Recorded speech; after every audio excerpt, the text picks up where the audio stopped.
young Mason. Like many of the young Masons today, I was attracted to books which researched the ancient origins of Freemasonry. Did we evolve from the Templars, the Greek mystery cults, the Egyptians? Perhaps even from Enoch being taken up in a spacecraft? Yes, I've read that somewhere. Although interesting, these researchers usually end up with an amazing amount of speculation.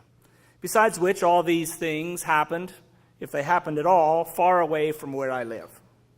The documents, the monuments, the wall paintings are all in Europe or the Middle East, not available to the ordinary researcher in Canada. What do we have at home that we can research?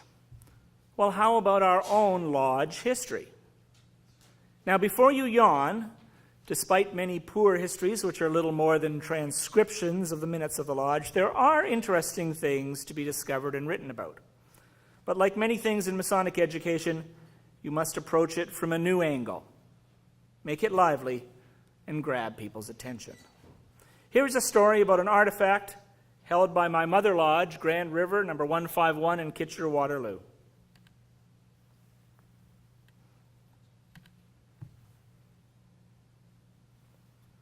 Sometime after I joined Grand River Lodge, I heard a rumor about a gavel, which was given to the lodge by Rudyard Kipling, the famous author who wrote Kim, The Man Who Would Be King, and The Jungle Book. Kim is about a boy, the son of a British soldier in India, who Kipling said had from his deceased father only 3 papers. One he called his Ne Veriter, because those words were written below his signature thereon, and another his clearance certificate. The third was Kim's birth certificate. Those things, he was used to say in his glorious opium hours, would yet make little Kimball a man. On no account was Kim to part with them, for they belonged to a great piece of magic. Such magic as men practiced over yonder behind the museum, in the big blue and white Jadugair, the magic house, as we name the Masonic Lodge. It would, he said, all come right someday, and Kim's horn would be exalted between pillars, monstrous pillars of beauty and strength. The Man Who Would Be King tells the story of 2 Englishmen who find the men of a remote part of Afghanistan to be Masons. "Shake hands with them," says Dravitt, and I shook hands and nearly dropped, for Billy Fish gave me the grip. I said nothing but tried him with the fellowcraft grip. He answers all right, and I tried the master's grip, but that was a slip. "A fellowcraft he is," I says to Dan. "Does he know the word?" "He does," says Dan, and all the priests know. It's a miracle. Unfortunately, the 2 disregard several rules of the craft, and things eventually go very badly for them. I do not recall any overt Masonic references in the Jungle Book, except perhaps there is a link between the Bandar log and the monkey suits we Grand Lodge officers wear. Anyway, after inquiring, I found the secretary had the gavel at his house, in this old envelope box on which has been written 1933, the Kipling gavel. Let me describe the gavel for you. It is made of 4 kinds of wood, each of which is mentioned in the Bible, and they are labeled. Almond, Numbers 17:8. And the passage is, "And it came to pass that on the morrow Moses went into the tabernacle of witness, and behold, the rod of Aaron for the house of Levi was budded, and brought forth buds, and bloomed blossoms, and yielded almonds." Carob, Luke 15:16. "He longed to eat his fill from the carob pods that the pigs were eating, and no one would give him any." Shittim, Exodus 25:15. "And thou shalt make boards for the tabernacle of shittim wood standing up." The Revised Standard Version calls it acacia wood. And oak, Ezekiel 27:6. "Of the oaks of Bashan have they made thine oars." It also has Jerusalem stamped on the handle. Actually, I've seen another gavel like this before. It's in the Guelph Temple. Apparently, they were common souvenirs sold in Palestine in the past. But this one has further inscriptions on it. On the top is a silver plate which is inscribed E.A. Snow, 1933. On the side is one inscribed, presented to Worshipful Brother E.A. Snow by Brother Rudyard Kipling. And on the bottom of the head of the gavel, handwritten in ink, is from Rudyard Kipling, M.M. And then a bit I can't make out very well. It looks like 783 GP. And then, as fellow craftsman, no more and no less. I showed this to Brother George Millamuto, Professor Emeritus of the University of Waterloo, thinking this significant historical piece would impress him. He asked how I knew it was presented by Rudyard Kipling. I showed him the inscriptions. He said, "How do you know it was given by the Rudyard Kipling? Perhaps it was by some other guy with the same name." I told him that there was an oral tradition passed down by the secretaries of our lodge, in whose possession the gavel has been for decades. He pooh-poohed this as proof. He taught his students at the university to question things, to find the facts, to seek out the truth, to not accept hearsay or legend. On reflection, I realized he was right. Should not Masonic research be held to the same standards? So I started my search. My first question was whether the famous Rudyard Kipling was alive in 1933. He was born in Bombay, India, December 30th, 1865, and died January 18th, 1936, in England. So yes, he was alive. Second, was he a Mason? Yes. He was initiated into the Lodge of Hope and Perseverance, number 782, English Constitution, in Lahore, Punjab, India, in 1885. Maybe that faded number on the bottom is 782. And does the P stand for Punjab? He was only 20 years old at the time of his initiation, but the lodge was in dire need of a secretary.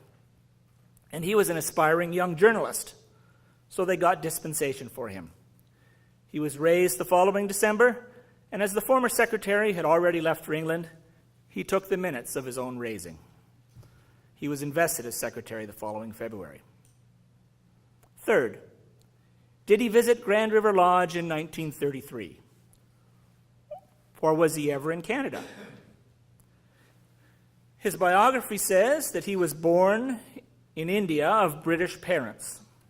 At the age of 5, he was sent back to England for school, but as soon as he graduated, he returned to India to commence his career.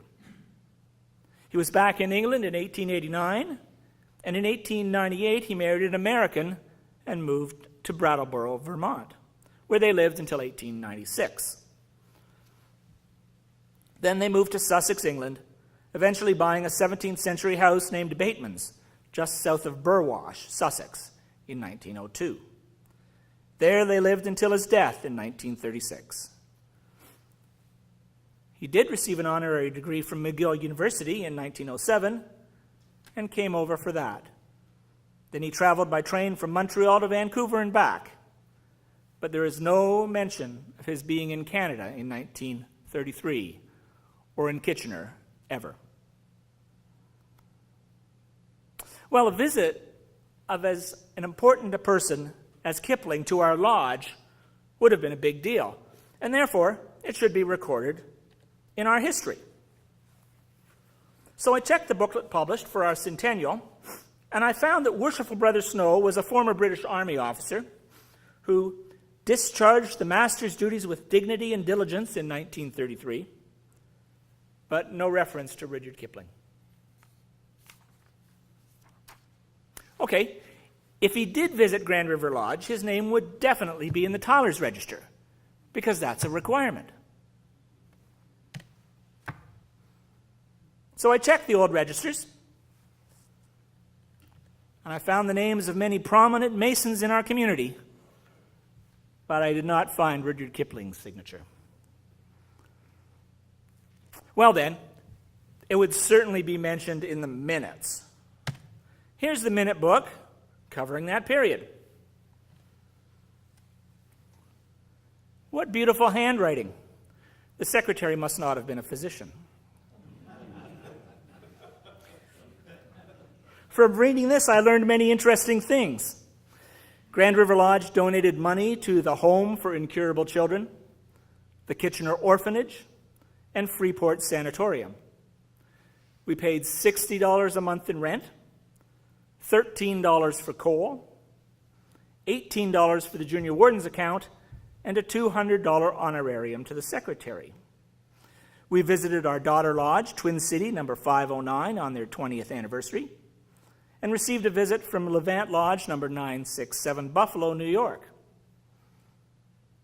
As well as the past master's night, we had a side benchers night where the degree was put on by brethren who had never been officers, an Irish night where the degree was put on exclusively by Irishmen, and even a night in which all the officers' chairs were occupied by men named Cunningham. But I found no mention of Rudyard Kipling in the entries for 1933. A more thorough inspection, however, revealed this in January of 1934. Worshipful Brother E.A. Snow presented to the lodge the famous Kipling Gavel with the good wishes of the donor and of himself. Moved by Worshipful Brother W. Downing, seconded by Worshipful Brother W.M.O. Lockhead, that the Secretary be instructed to convey to Worshipful Brother Kipling the thanks and appreciation of the lodge of the gift, and with the assurance that it will be used on special occasions in the conduct of the lodge. Carried. And this on September 11th, 1934. Communications. The Secretary read the following. An application for membership in the lodge from Frederick Walker Lee, age 39, a signer. Letter from Reverend Brother Gordon McEwen, DDGM, Wellington District, because we were in Wellington District at that time.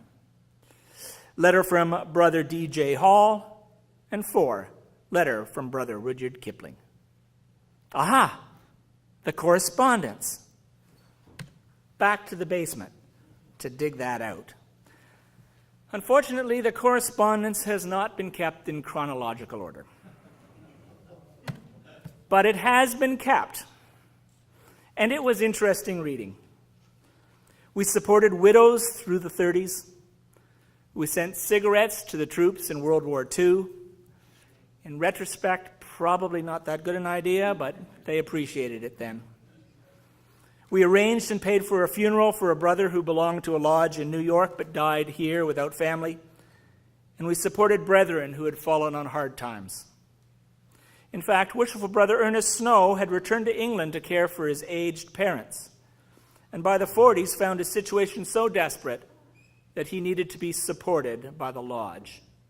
A truly Masonic lesson. And then this. An unsigned draft copy of a letter. Mrs. Rudyard Kipling, Bateman's, Burwash, Sussex, England. Dear Mrs. Kipling, please accept the heartfelt sympathies of the members of Grand River Lodge, AF and AM number 151 GRC, upon the passing to eternal life of your beloved husband, the late Brother Rudyard Kipling. Through our worshipful brother, Captain Ernest A. Snow, a school friend of Brother Kipling, we as a lodge have taken a personal interest in Brother Kipling. During Brother Snow's last visit to England, Brother Kipling presented him with a gavel, which Brother Snow later donated to our lodge. Subsequently, Brother Kipling, in reply to my letter, expressed the hope that he might visit Canada at some time and sit with us in lodge. Hence, the news of Brother Kipling's passing filled us all with sorrow, and we sincerely trust the great architect of the universe in his wisdom and goodness who will comfort and sustain you and yours in this hour of your bereavement. I am sincerely yours. And the address on the top is the address of our secretary at that time. But I wasn't sure if this unsigned draft of a letter would be enough proof for George. And I knew from the minute book that there was a letter from Rudyard Kipling himself. So I searched on. And there, in the midst of the correspondence from the 40s, was this letter. Burwash, Bateman's, Etchingham, Sussex. 20th of June, 1934, to R. Fisher, Esquire, 11 Elgin Street, Kitchener, Ontario, Canada. Dear Sir and Brother, my long absence abroad must be my excuse for not having replied to yours of January 29th till this late date, as I have but recently returned from France. I am very glad to know that the brethren are pleased with the little Gavel. I am sure from what worshipful Brother Snow told me, it could not be in worthier hands. I hope indeed that it may come my way to visit Canada again and sit in your lodge. But it is only fair to say that I have never passed the chair. My post in my mother lodge was the necessary one of secretary. Meantime, I am, with every good wish, faithfully and fraternally yours. Signed in Kipling's own hand, and even edited by Kipling. You can see the little bit that he's written up there. The reference to passing the chair meant that he was not a past master. If you look back to the minutes of 1934, you will see Kipling recorded as worshipful brother. Our secretary had this wrong and addressed his letter incorrectly, and Kipling was correcting that. So there we have it. The mystery solved, the paper trail uncovered. Rudyard Kipling and Ernest Snow attended school together in England as boys.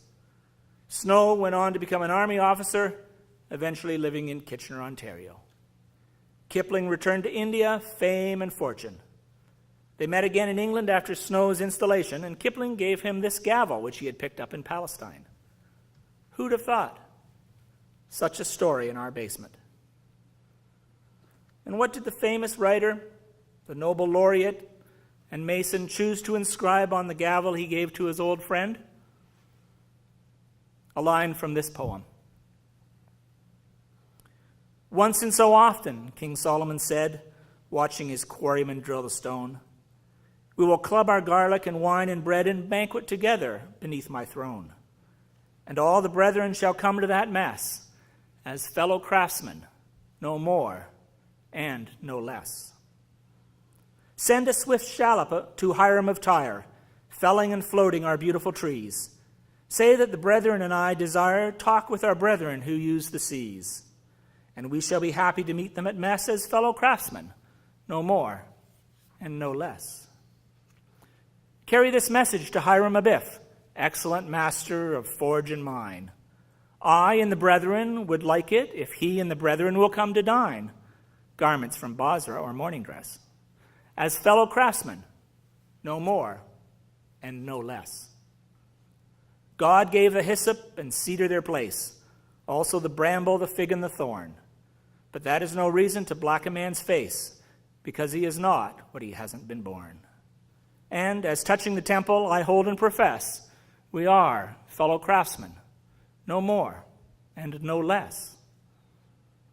So it was ordered, and so it was done, and the hewers of wood and the masons of mark, with forecastle hands of Sidon Run and navy lords from the Royal Ark, came and sat down and were merry at mess as fellow craftsmen, no more and no less.